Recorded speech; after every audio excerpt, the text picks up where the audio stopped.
Seorang pegawai bank yang necis, Mas Benny, baru saja melakukan kesalahan terbesar dalam karirnya. Dengan senyum sinis dan hidung terangkat, ia mengusir seorang pemuda lusuh yang menggendong adik bayinya yang kelaparan, hanya karena pemuda itu datang untuk menarik 100.000 rupiah. Benny tidak tahu bahwa di balik kemeja lusuh dan mata yang cekung karena kurang tidur itu, ia baru saja mempermalukan pewaris sah dari kekayaan puluhan miliar, bahkan anak dari pemilik saham pengendali bank itu sendiri. Pemuda itu kembali. Bukan untuk meminta maaf, bukan untuk meminta belas kasihan, tetapi untuk membalas penghinaan itu dengan pukulan finansial yang mematikan. Apa yang terjadi ketika pembalasan datang bukan dalam bentuk amarah, melainkan penarikan penuh yang mengancam stabilitas sebuah institusi besar? Siapakah sebenarnya pemuda sederhana ini, dan mengapa ia memilih hidup dalam kepura-puraan miskin? Matahari pagi adalah janji palsu. Bagi Rudy, ia bukan membawa harapan, melainkan hawa panas yang menusuk, memaksa peluhnya mengalir di pipi yang cekung. Ia berjalan pelan di atas trotoar retak, menggendong adiknya, Dika, seorang bayi mungil yang terbungkus kain lusuh berwarna coklat. Setiap langkah Rudy adalah manifestasi dari tanggung jawab yang jauh lebih berat dari usianya yang baru menginjak 20 tahun. Sejak kepergian ibunya 2 tahun lalu dan ayahnya, Pak Heru, saat ia masih remaja, dunia hanya menyisakan satu hal untuknya, menjamin Dika tetap bernapas.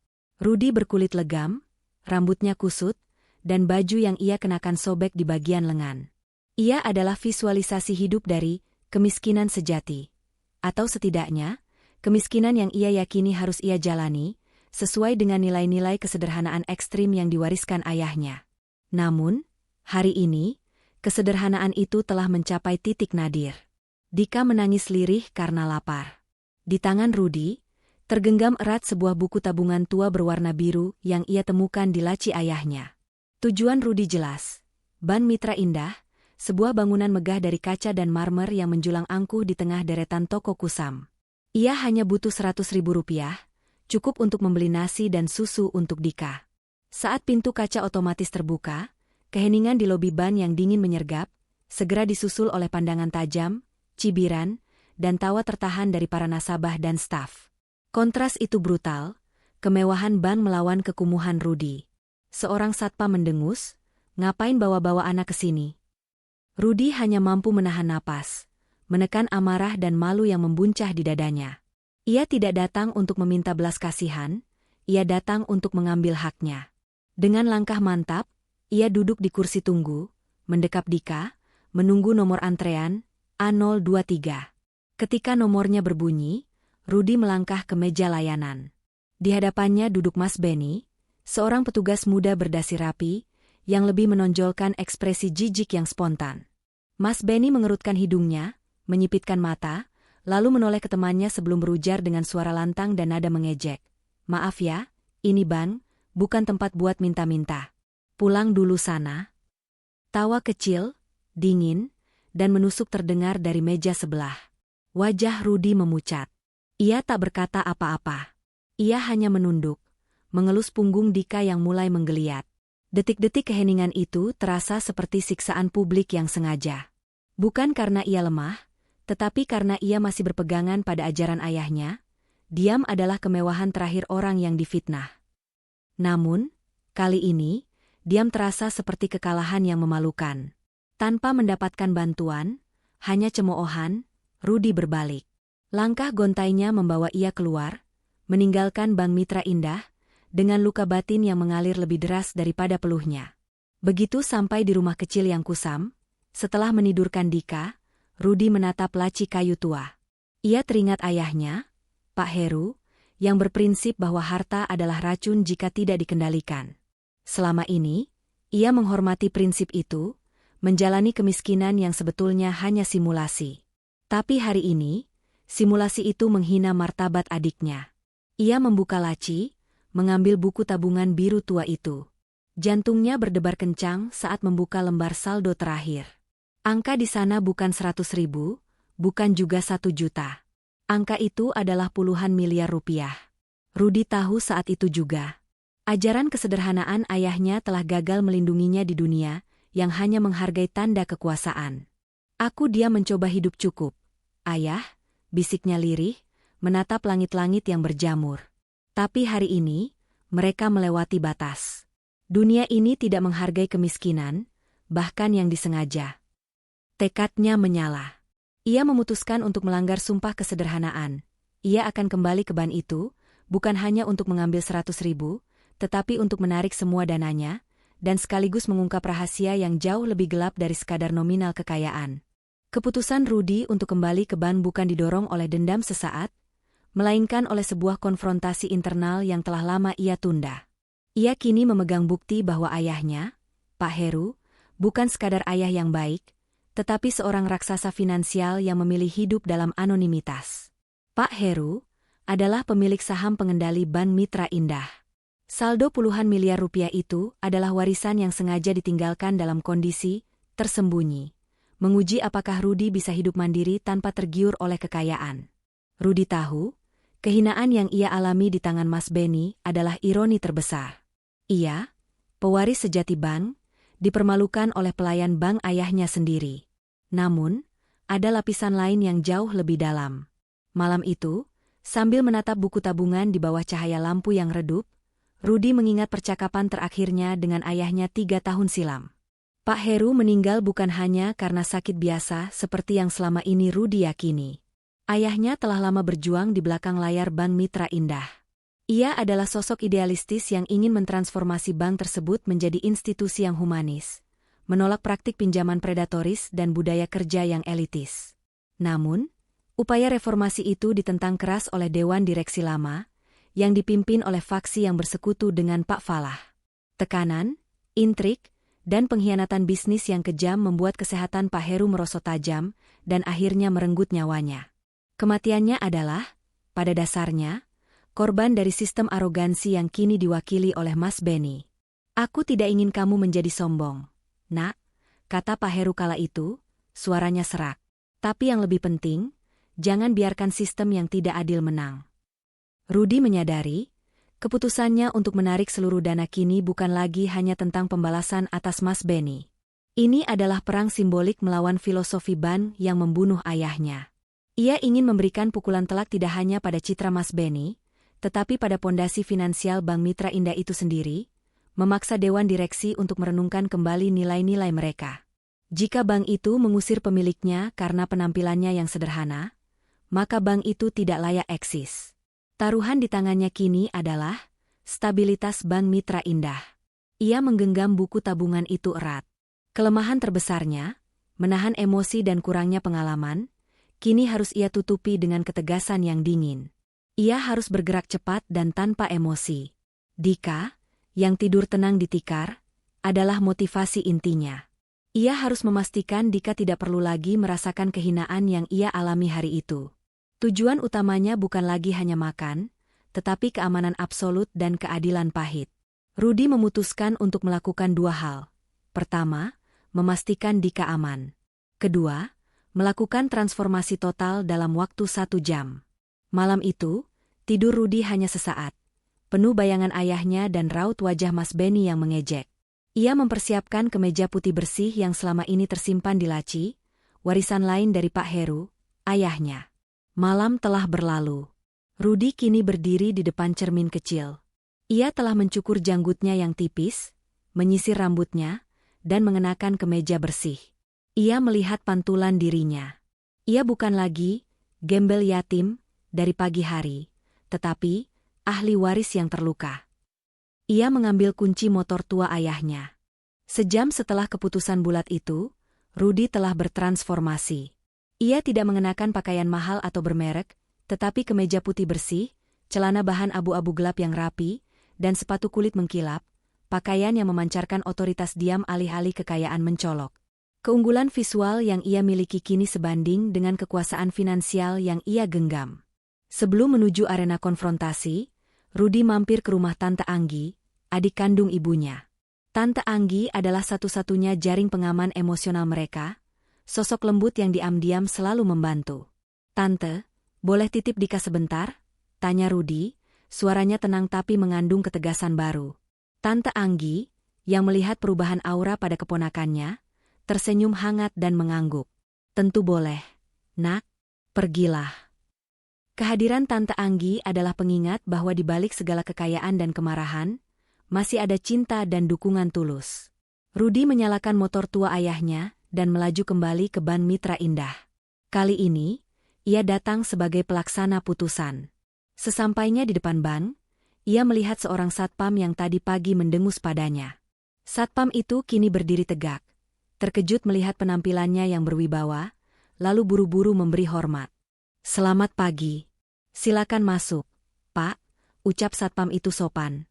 Rudi hanya membalas dengan anggukan kecil. Ironi itu terasa pahit. Rasa hormat hanya datang setelah ia mengenakan seragam kekuasaan. Di dalam lobi, suasananya sama dinginnya, sama angkuhnya.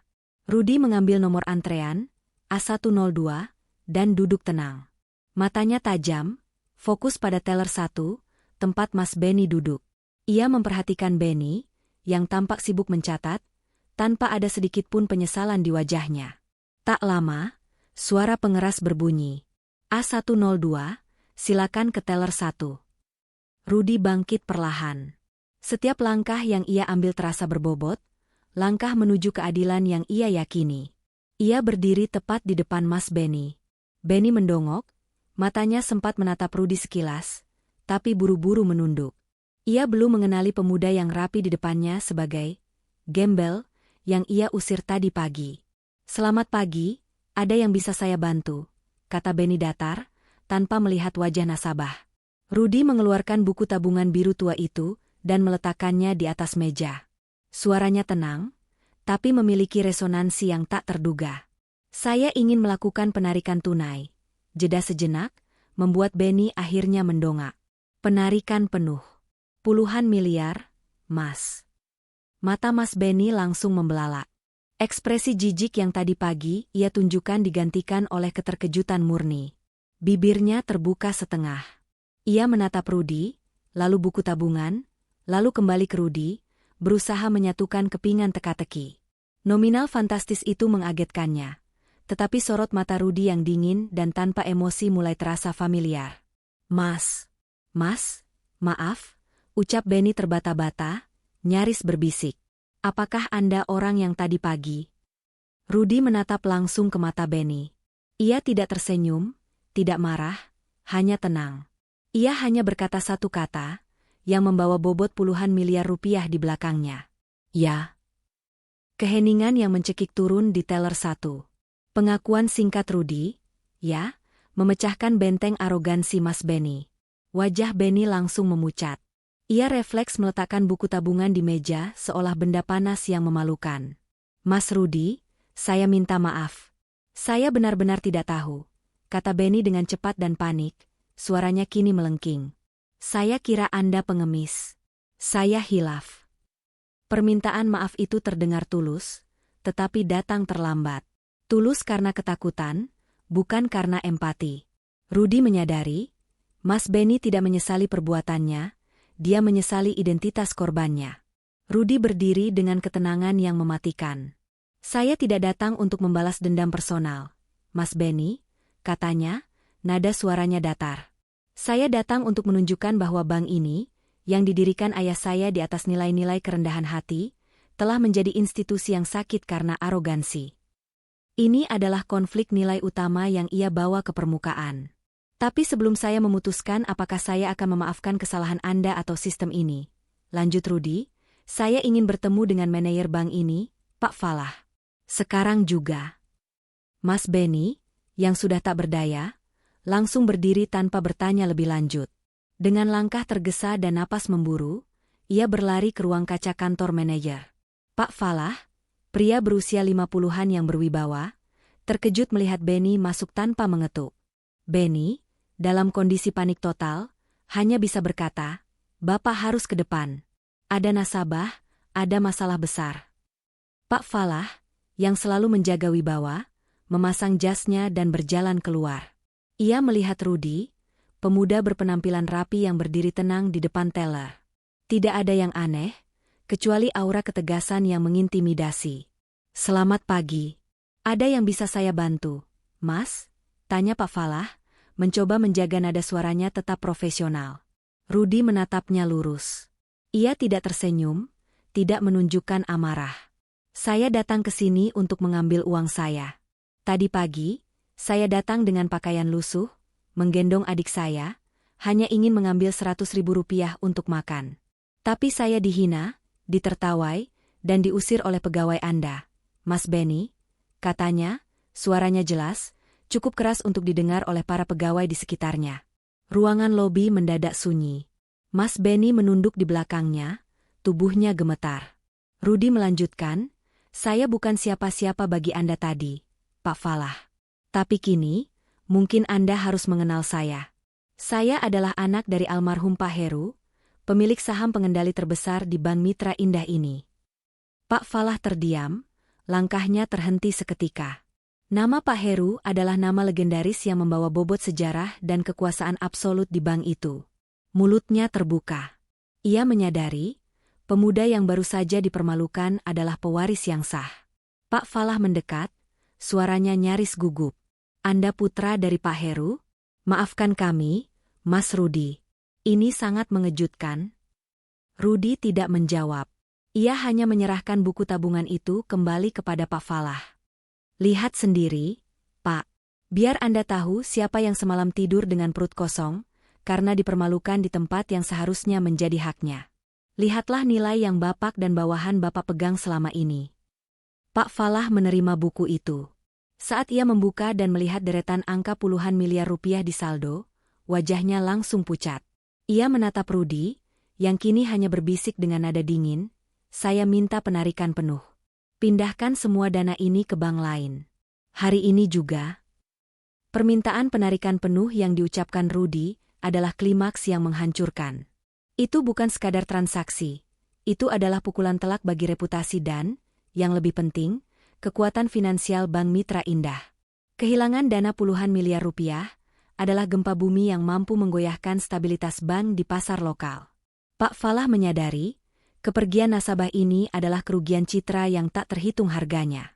Dengan wajah yang pucat, Pak Falah harus memimpin proses penarikan dana terbesar dalam sejarah Bank Mitra Indah. Ia menyaksikan Rudi, dengan ketenangan yang sama seperti saat ia dihina, menandatangani surat penarikan. Rudi telah mencapai tujuan intinya, memberikan pelajaran brutal tentang konsekuensi arogansi dan sekaligus melepaskan diri dari sistem yang membunuh ayahnya. Ia tidak hanya membalas Mas Benny, ia menghukum institusi. Setelah Rudi pergi, meninggalkan kekosongan puluhan miliar di rekening bank, Pak Falah berdiri di tengah-tengah lobi. Wajahnya serius. Ia menekan tombol mikrofon umum. Mohon perhatian seluruh pegawai. Harap berkumpul di area depan sekarang juga. Seluruh staf bank berkumpul, cemas. Di antara mereka, Mas Benny berdiri paling pucat, kepalanya tertunduk, tahu bahwa nasibnya telah ditentukan. Pak Falah menatap bawahannya, lalu memanggil Benny ke depan. Mas Benny, silakan maju. Hari ini kita kehilangan nasabah terbesar dalam sejarah bank ini, kata Pak Falah dengan suara tegas. Bukan karena masalah ekonomi, tapi karena kita gagal menjaga nilai, gagal menjaga sikap.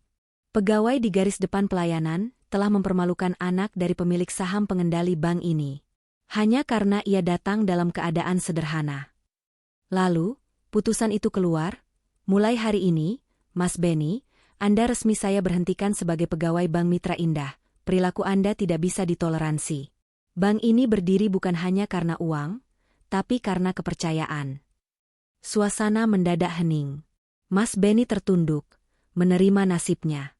Ia dipecat di hadapan rekan-rekannya, menjadi contoh hidup dari kebenaran yang tidak nyaman, bahwa dalam dunia finansial, penampilan sederhana bisa menipu, dan kesombongan kepada orang yang salah memiliki harga yang tak terbayangkan.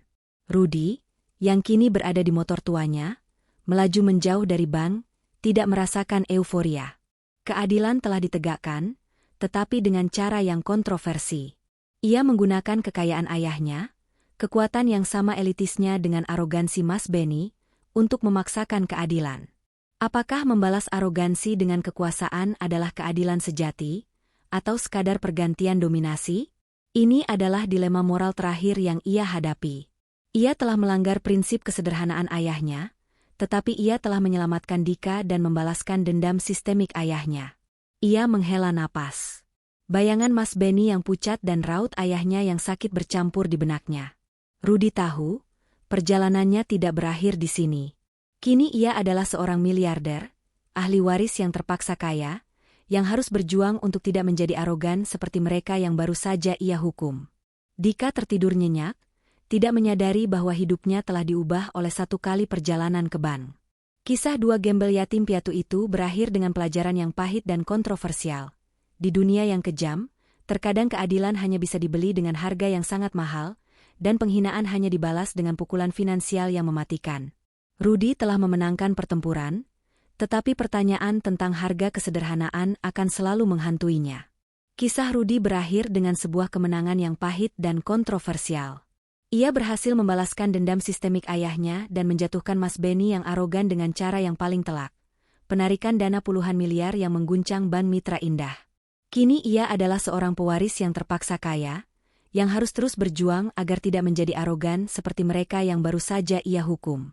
Hikmah terpenting yang bisa kita ambil dari kisah ini adalah jangan pernah menilai seseorang hanya dari kulit luarnya. Arogansi terhadap orang sederhana memiliki konsekuensi yang tak terbayangkan, dan kehormatan jauh lebih mahal daripada kekayaan.